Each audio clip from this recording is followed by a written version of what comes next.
¿O qué tú crees? ¿Que el mundo no miraba? ¿Que la gente era ciega, tonta e indiferente a lo que pasaba a 90 millas de los Estados Unidos? Una población de 3.2 millones de habitantes en los días de la guerra, que sale de 10 años de guerra donde toda la nación ha quedado destruida prácticamente. Y 17 años después, que cuando comenzó la segunda contienda, ya se habían convertido otra vez en la potencia ganadera y azucarera del mundo. 17 años bastaron a 9.500 kilómetros de la metrópoli. Comerciando nada más con la metrópoli, se habían convertido una vez más en la potencia azucarera del mundo. Luego termina la Segunda Guerra y el país queda peor. La Habana sin población. Todos los que vinieron de Oriente murieron en la invasión. Todos los camagüeyanos mueren en la invasión. Casi todos los jefes mueren. Y los que fueron soldados en la Primera Guerra, en la Segunda Guerra son generales. Y por fin le hacen caso a Gómez y a Maceo y comienza la invasión. La muerte de Martí los terminó de unir a todos. Después la muerte del Titán. Eso hizo que se renovaran los votos y que todo el mundo se pusiera para la cosa y terminaron la guerra. Cuba queda arruinada, que no queda nada, no hay nada. Y los comunistas han querido pintar Estrada Palma como el más malo de todos, el entreguista, el hombre que gastó toda su fortuna, que vino a Cuba después que terminó la guerra, porque se había quedado de segundo y delegado del Partido Revolucionario Cubano en el exilio, porque en Cuba el jefe era Juan Gualberto Gómez, el mulato habanero de la Asamblea del Cerro, junto a Sanguilí. Los hombres que se levantaron allí para rechazar la anexión. Gómez no se metió como en el Sanjón, dijo, yo no me meto. En el Sanjón cogió y se fue, no pactó ni firmó nada. Se fue a su República Dominicana, a su natal Baní, allí empezó a cosechar yuca y guineo, plátano, como lo dicen ellos, hasta que lo volvieron a llamar a la guerra. Qué amor por Cuba tenía ese hombre. Igual que Modesto Díaz y los hermanos Marcano. Porque no solamente combatió Gómez, más de 70 jefes y oficiales eran dominicanos. Sin contar a Henry Riff, norteamericano, a Carlos Roloff, el polaco, al general de la Primera Guerra, que fue el general en jefe, que había combatido bajo las órdenes del general Lee en la Guerra de Secesión norteamericana.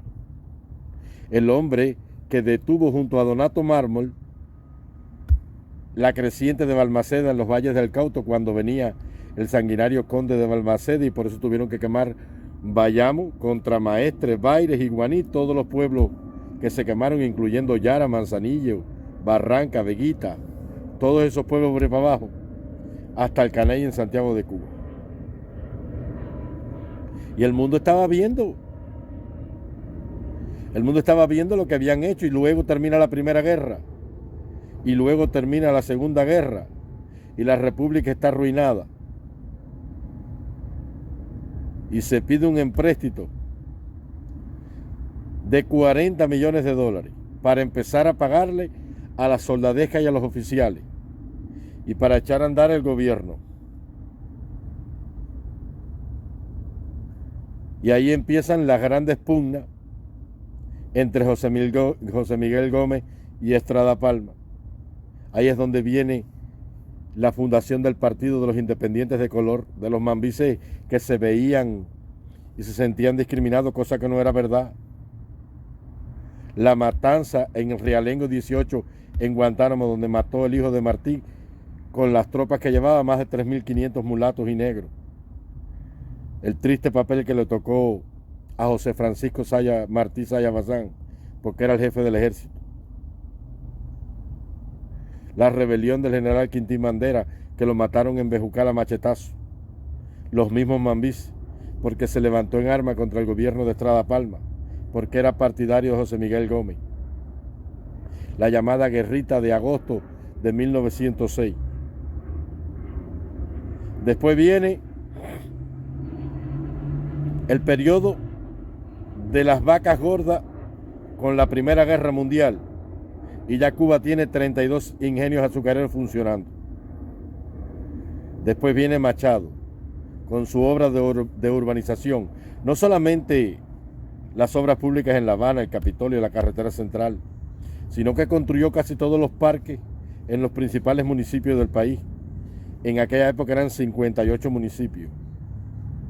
Todavía Cuba seguía con la división política administrativa de España de 6 provincias, que tiene que volver a ser así cuando Cuba vuelva a ser una nación normal, volver a Oriente, la provincia de Oriente, con la capital Santiago, el Camagüey, hasta Ciego de Ávila, las villas, incorporándole a Cienfuegos, que le pertenecía, y el oeste norte de Matanza hasta provincia Habana, La Habana, que es la capital de la República, que nunca tuvo nada que ver con nadie, y Pinar del Río, que era de Guanajay hacia allá, hasta el Cabo San Antonio. E Isla de Pino siempre fue una jurisdicción que no la gobernó nadie en Cuba. Tiene que volver a ser así Cuba. Y volverá a ser un país próspero, porque tiene todo, tiene el dinero, tiene los hombres ávidos de trabajar y luchar, tiene el conocimiento científico técnico, que es lo único bueno que ese sistema dejó allí, que formó miles de profesionales, que es una lástima, porque los cogió para esclavizarlos, para venderlos como carne mercantil en sus misiones políticas por el mundo. Y eso ha sido lo que ha pasado siempre. Y el mundo veía, y el Águila del Norte veía el desarrollo de aquel país. Y la honradez de los políticos cubanos, porque a pesar de que muchos fueron ladrones, también muchos fueron muy honrados, denigrados por la historia. Un pueblo loco. Cuando tumbaron a Machado, que los comunistas empezaron a usar el fuego y empezaron a ir crearon los sindicatos y las patronales y todas estas cosas para empezar a joder en el país, fueron a los lugares más pobres del país, a los puertos donde trabajaban los braceros, los descendientes de aquellos esclavos, a las fábricas de azúcar, a los batelles, y empezaron a buscar gente, como siempre hacen ellos. Y se los echaron para arriba a Machado y empezaron a culpar a Machado de la crisis que había comenzado en Estados Unidos con el llamado Jueves Negro, la crisis del 32 que heredó el presidente Roosevelt, Franklin Delano Roosevelt, y acabó con los mercados mundiales. Y aún así Cuba todavía sobrevivió como nación por la riqueza que habían acumulado. Ya para el año 32, Carlos Hevia y el hijo de Márquez Sterling viajan a Estados Unidos y hablan con Roosevelt, y él reconoce la jurisdicción de Cuba sobre Isla de Pino, que había quedado en el aire desde los días de la República, y se elimina la enmienda Pla, que fue lo peor que nos pasó, porque por eso la gente se pregunta, bueno, ¿y por qué los americanos, si tenían información del izquierdismo de Fidel, por qué no intervienen? Porque se había abolido la enmienda Pla en el 32. En los días que Somerville venía y que Carlos Hevia le dice a Batista que se entreviste con él, y le preguntan a Somerville, el secretario de Estado, que venía en un acorazado, ¿quién está al mando? Y dijo el sargento Batista, y yo no me entrevisto con sargento. Y entonces Carlos Hevia cogió la charretera y lo nombró coronel del ejército, y después llegó a mayor general. A partir de hoy usted es coronel del ejército, que era el grado más alto que había en ese momento. Y esa fue nuestra tragedia, y esa fue nuestra desgracia. Podría pasarme la vida entera contando esto aquí, pero tenemos que vivir orgullosos de nuestra historia. Hay que leer Generales y Doctores de Carlos Serpa, el mismo que escribió Aletas de Tiburón. Se cuidaban los peces de Cuba desde los días de Machado, no permitían que pescaran tiburón en cierta época. Y todo empezó cuando mataron al pobre pescador porque no tenía con qué comer, y había cogido un tiburón y le había cortado las aletas, para vendérsela a un chino de zanja allí que hacían buena sopa de tiburón. Esa es nuestra historia. Seguimos en combate y los quiero